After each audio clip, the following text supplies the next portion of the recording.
नमस्कार। आकाशवाणी जयपुर अजमेर से प्रस्तुत हैं प्रादेशिक समाचार।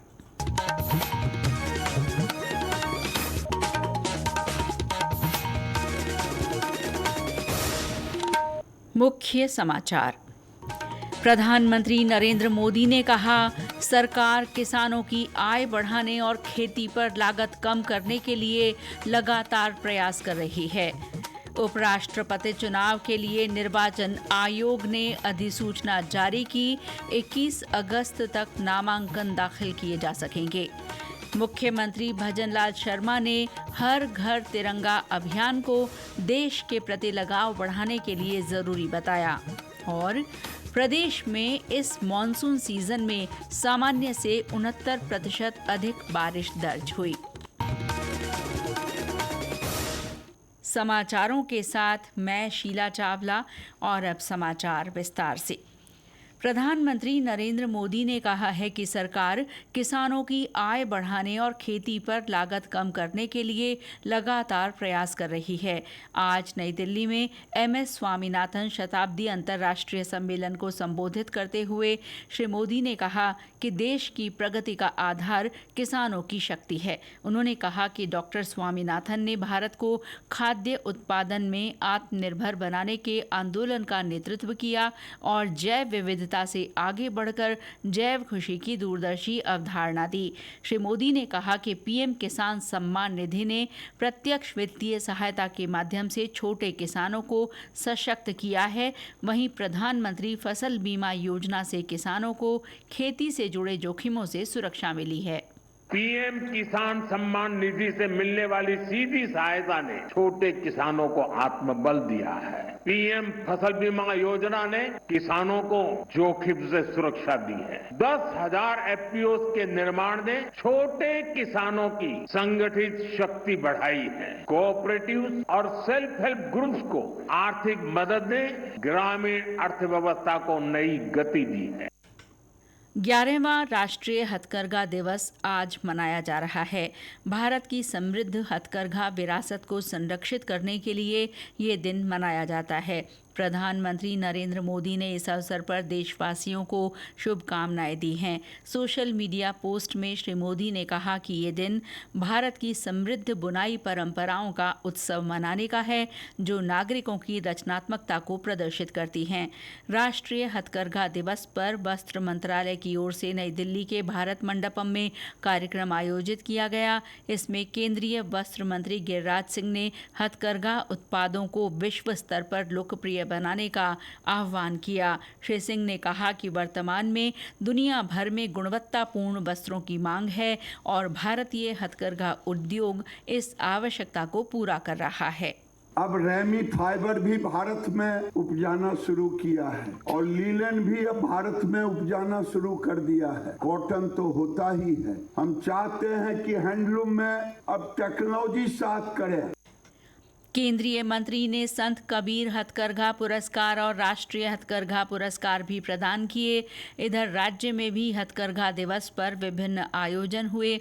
जयपुर के इंदिरा गांधी पंचायत भवन में बुनकर सेवा केंद्र की ओर से कार्यक्रम रखा गया।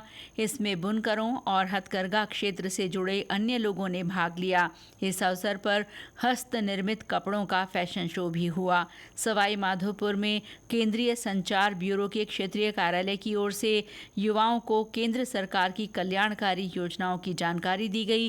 पाली में वरकाड़ा में भी ब्यूरो की ओर से जागरूकता कार्यक्रम आयोजित किया गया। उपराष्ट्रपति चुनाव के लिए आज निर्वाचन आयोग ने अधिसूचना जारी कर दी है। इसके साथ ही नामांकन प्रक्रिया शुरू हो गई है। इस चुनाव के लिए नामांकन इस महीने की 21 तारीख तक दाखिल किए जा सकते हैं। 22 अगस्त को नामांकन पत्रों की जांच की जाएगी। 25 अगस्त तक नाम वापस लिए जा सकेंगे। 9 सितंबर को सुबह 10 बजे से शाम 5 बजे तक मतदान होगा। मतदान में राज्यसभा और लोकसभा के निर्वाचित सदस्य हिस्सा लेंगे। पशुपालन मंत्री जोराराम कुमावत ने कहा है कि राज्य के पश्चिमी जिलों में पेयजल समस्या का जल्द समाधान किया जाएगा। इसके लिए माही बांध को जवाई बांध से जोड़ने की परियोजना को धरातल पर उतारा जाएगा। इसकी घोषणा राज्य के बजट में की गई थी। श्री कुमावत ने जयपुर में पत्रकारों से बातचीत में कहा कि इससे पाली, जालौर, सिरोही और बाड़मेर के लोगों को फायदा पहुंचेगा। जवाई बांध एक वर्षा आधारित बांध है और वर्षा आधारित बांध होने से कभी बांध खाली रह जाता है, कभी भर जाता है तो सिंचाई के लिए भी काम आता है और पीने के लिए भी पर्याप्त पानी मिल जाता है। हम माही बांध से जवाई बांध में पानी लाएंगे और पाली, जालौर और सिरोही क्षेत्र में उसका किसानों को भी फायदा मिले और पीने के पानी की भी पर्याप्त व्यवस्था हो। तो इस दिशा में माननीय मुख्यमंत्री जी ने 15.60 करोड़ की राशि DPR बनाने के लिए स्वीकृत की। निश्चित रूप से जो DPR का काम शुरू हुआ है तो आने वाले समय में इसका फायदा भी मिलेगा। ये समाचार आकाशवाणी जयपुर अजमेर से प्रसारित किए जा रहे हैं। प्रादेशिक समाचार बुलेटिन आप हमारे x handle @AIR News_Jaipur, YouTube channel Rajasthan AIR news और फेसबुक AIR न्यूज़ राजस्थान पर भी सुन सकते हैं। प्रदेश में हर घर तिरंगा अभियान के तहत विभिन्न गतिविधियों के माध्यम से लोगों को जागरूक किया जा रहा है। जयपुर स्थित भाजपा प्रदेश कार्यालय में हर घर तिरंगा अभियान और विभाजन विभीषिका स्मृति दिवस के संबंध में कार्यशाला आयोजित की गई। इसमें मुख्यमंत्री भजनलाल शर्मा ने कहा कि तिरंगा यात्रा के माध्यम से युवा पीढ़ी को स्वतंत्रता सेनानियों का बलिदान याद कराना है। उन्होंने कहा कि देश के प्रति लगाव बढ़ाने के लिए हर घर तिरंगा अभियान जरूरी है। कोई भी देश अगर उसकी पहचान बनती है तो वहाँ के नागरिकों के द्वारा बनती है। वहाँ के नागरिकों के मन में देश के प्रति निष्ठा भाव, देश के प्रति प्रेम कितना आवश्यक है कि हमारे आने वाली पीढ़ी, हमारे वो युवा, हमारे वो सभी लोग जिन्होंने देश की आजादी के लिए काम किया है, आज दुनिया उसको देखती है, दुनिया उससे प्रेरणा लेती है। आने वाली युवा पीढ़ी को उनको हमें बोध कराना है, उनको हमें बताना है कि हमारे उन बलिदानियों ने किस तरह से काम किया था। बाड़मेर के डिंडावा और सलूबर के सराड़ा स्थित सरकारी स्कूलों में छात्राओं ने तिरंगा रंगोली बनाकर देश प्रेम का संदेश दिया। भीलवाड़ा में जिला कलेक्टर ने अधिकारियों को अभियान के सफल संचालन के निर्देश दिए। वहीं युवा मामले और खेल मंत्रालय की ओर से लोगों में राष्ट्रीय ध्वज के बारे में जागरूकता बढ़ाने के लिए ऑनलाइन क्विज प्रतियोगिता शुरू की गई है। ये प्रतियोगिता मेरा युवा भारत पहल के तहत आयोजित की जा रही है। इच्छुक लोग माय भारत पोर्टल पर इस क्विज में भाग ले सकते हैं। सभी प्रतिभागियों को एक प्रमाण पत्र दिया जाएगा। 25 शीर्ष विजेताओं को सियाचिन यात्रा पर ले जाया जाएगा। मुख्यमंत्री भजनलाल शर्मा ने कहा है कि समाज को सही दिशा देने और देश प्रदेश को मजबूत करने में महिलाओं की अहम भूमिका है। श्री शर्मा आज जयपुर में अपने आवास पर मुख्यमंत्री संघ रक्षाबंधन मीडिया की बहनों का सम्मान कार्यक्रम को संबोधित कर रहे थे। उन्होंने कहा कि राज्य सरकार आधी आबादी की सुरक्षा और सशक्तिकरण के लिए प्रतिबद्ध है। मुख्यमंत्री ने कहा कि लोकतंत्र का चौथा स्तंभ मीडिया सरकार और जनता के बीच सेतु का काम करता है। इस अवसर पर महिला पत्रकारों ने मुख्यमंत्री को राखी बांधी। राज्य सरकार ने 44 नए प्राइमरी स्कूल खोलने की मंजूरी दे दी है। इन स्कूलों का सत्र 2025-26 से शुरू माना जाएगा। शिक्षा विभाग ने अपने आरक्षित शिक्षकों में से 2-2 शिक्षकों को नए स्कूलों में भेजने का भी निर्णय लिया है। इन स्कूलों के लिए भवन बनने तक इन्हें वैकल्पिक भवनों में चलाया जाएगा। राज्य में इस मानसून सीजन में अब तक सामान्य से 69% अधिक बारिश हुई है। प्रदेश में बारिश का सामान्य औसत 255.8 मिलीमीटर है, पर अब तक 433.2 मिलीमीटर बारिश हो चुकी है। इस बीच प्रदेश में हालांकि बारिश का दौर मंद पड़ गया है, लेकिन मौसम विभाग ने कल से उत्तर पूर्वी हिस्सों में कहीं कहीं बरसात की संभावना जताई है। 9 से 12 अगस्त के दौरान भरतपुर, कोटा, उदयपुर, अजमेर और जयपुर संभाग के कुछ इलाकों में हल्की से मध्यम बारिश होने के आसार हैं।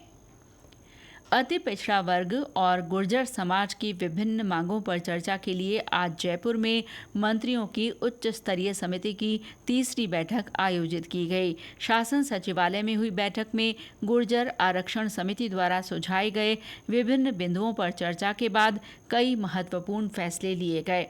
गुर्जर आरक्षण आंदोलन से संबंधित मुकदमों के जल्द निस्तारण के लिए उच्चाधिकारियों की नियुक्ति की जाएगी। शिक्षा और अन्य विभागों में एमबीसी कार्मिकों के नियमितीकरण और पदोन्नति सहित विभिन्न लंबित मामलों का निस्तारण भी किया जाएगा। बैठक में संसदीय कार्य मंत्री जोगाराम पटेल, सामाजिक न्याय और अधिकारिता मंत्री अविनाश गहलोत और गृह राज्य मंत्री जवाहर सिंह बेढ़म ने भाग लिया। जयपुर में आज 10 पाक विस्थापितों को नागरिकता प्रमाण पत्र दिए गए। संसदीय कार्य मंत्री जोगाराम पटेल ने ये प्रमाण पत्र दिए। इस अवसर पर श्री पटेल ने कहा कि नागरिकता का प्रमाण मिलने के बाद इन लोगों को पहचान मिली है, साथ ही अब ये लोग सरकारी योजनाओं का लाभ भी ले सकेंगे। वहीं नागरिकता प्रमाण पत्र मिलने पर पाक विस्थापितों ने खुशी जाहिर करते हुए राज्य सरकार का आभार जताया। गौरतलब है कि जयपुर जिला प्रशासन की ओर से अब तक 340 पाक विस्थापितों को नागरिकता प्रमाण पत्र दिए जा चुके हैं। चित्तौड़गढ़ सैनिक स्कूल का 65वां स्थापना दिवस समारोह आज मनाया गया। इस दौरान संस्थापक लेफ्टिनेंट कर्नल के शंकर मेनन की प्रतिमा का अनावरण किया गया। इस अवसर पर छात्रों ने आर्ट एंड क्राफ्ट तथा विज्ञान प्रदर्शनी लगाई। इसके अलावा सांस्कृतिक कार्यक्रम भी पेश किए गए। शैक्षणिक वर्ष 2024-25 में उत्कृष्ट प्रदर्शन करने वाले विद्यार्थियों को पुरस्कार भी दिए गए। प्रसिद्ध गोगामेड़ी मेला 9 अगस्त से शुरू हो रहा है। हनुमानगढ़ स्थित गोगाजी मंदिर में ध्वजारोहण के साथ इसका शुभारंभ होगा। 1 महीने चलने वाला ये मेला 8 सितंबर को संपन्न होगा। उत्तर भारत के सबसे बड़े धार्मिक मेलों में शुमार इस मेले में लाखों की संख्या में श्रद्धालु पहुंचते हैं। जिला प्रशासन और देवस्थान विभाग ने आगंतुकों की सुविधा और सुरक्षा के विशेष इंतजाम किए हैं। और अंत में मुख्य समाचार एक बार फिर। प्रधानमंत्री नरेंद्र मोदी ने कहा, सरकार किसानों की आय बढ़ाने और खेती पर लागत कम करने के लिए लगातार प्रयास कर रही है। उपराष्ट्रपति चुनाव के लिए निर्वाचन आयोग ने अधिसूचना जारी की। 21 अगस्त तक नामांकन दाखिल किए जा सकेंगे। मुख्यमंत्री भजनलाल शर्मा ने हर घर तिरंगा अभियान को देश के प्रति लगाव बढ़ाने के लिए जरूरी बताया। और प्रदेश में इस मॉनसून सीजन में सामान्य से 69% अधिक बारिश दर्ज हुई है। इसके साथ ही प्रादेशिक समाचार बुलेटिन समाप्त हुआ। नमस्कार।